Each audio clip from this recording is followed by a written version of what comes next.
Hi minasan, konnichiwa, Aira desu, your full-time mom here in Japan. So today is Children's Day, kaya naman kahit nakasagsagan ng Golden Week, dinala namin yung mga bata dito sa Nagashima's Paland.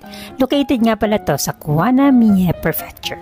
Isa to sa pinakasikat na pasyalan na malapit sa Nagoya. Paano ba naman? Ang dami mo talagang mapupuntahan dito. Merong Ampaman Museum kung meron kang maliliit na chikiting. May Nagashima's Paland, which is yung pupuntahan namin today. May swimming pool tuwing summer. Meron din ditong outlet, yung Just Dream, kung saan mag-i-enjoy talaga yung mga parents na mahilig mag-shopping. Pag napagod ka mag-shopping, pwede kang mag-onsen.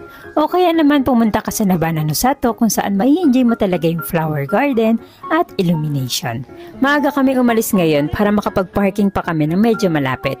Kailangan nyo nga pala ng 1,000 yen bill na ibabayad sa main gate para makapag-parking. Pero mababalik naman sa inyo yan once na mag-shopping ka sa Just Dream. About naman sa entrance fee, depende ang presyo ng ticket sa edad ng papasok at saka sa klase ng ticket na bibili ninyo. Pero dahil tayo kapag past 3 PM na kayo pumasok, nagbababa na lahat ng prices. Kung entrance fee lang yung binayaran mo at gusto mong sumakay ng rides, no worries kasi marami naman ticket booth sa loob. Para sa mga parents na maraming chikiting na kulang ang stroller, huwag kayong mag-alala kasi pwede kayong magrenta dito worth 500 yen. Bago mamasyal, hindi pwedeng hindi kami nagpapapicture dito sa photo spot at ito ang aming Nagashima's Paland 2024 photo. Taon-taon lumalaki yung mga kasama namin. Ito sila with my pretty sister noong 2023, 2021 with Kuya Taka, pero noong 2022 wala kaming picture kasi nga meron kaming kasamang model. Bili tayo pagkain kasi gutom na kami. Dito na lang tayo. Siguradong busy yung mga restaurant ko. That's it. So, kailangan mo umorder dito. Dito tayo. Hi, Arabia! Meron mga pailang-ilang kainan dito sa loob ng Nagashima's Paland. Pero kung i-rate ko yung pagkain nila from 1 to 10, siguro mga 5. Pero carry na yan kesa naman mamasyal ka ng gutom.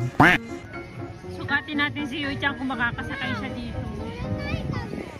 Nande, ima kara hakating ba ija?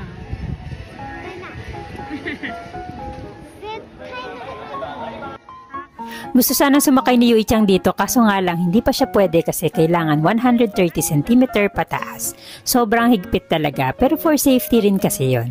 Siguro aabutin pa kami ng 1 year or 2 years bago siya makasakay dito. At ito nga pala yung una naming sinakyan, ang Star Flyer kung saan para ka nagduduyan sa langit. In fairness, ang sarap naman niya kaso nga lang pagka natanggal yung lubid, patay ka kaagad. Bawal mag-video habang nakasakay sa rides kaya naman wala kaming pruweba na sumakay kami. Hindi pa naman nato mauulit. Dahil nga maliit pa si Ate Yuichang at hindi pa siya pwedeng sumakay sa ibang malalaking rides, dito na lang kami nag-stay sa Chibiko Hiroba kasama nila Kaoru. Isa tong napakalaking covered playground na pwede maglaro yung mga bata freely, kaso nga lang make sure na nakabantay ka kasi medyo delikado lalo na pag may mga batang hindi sumusunod sa rules.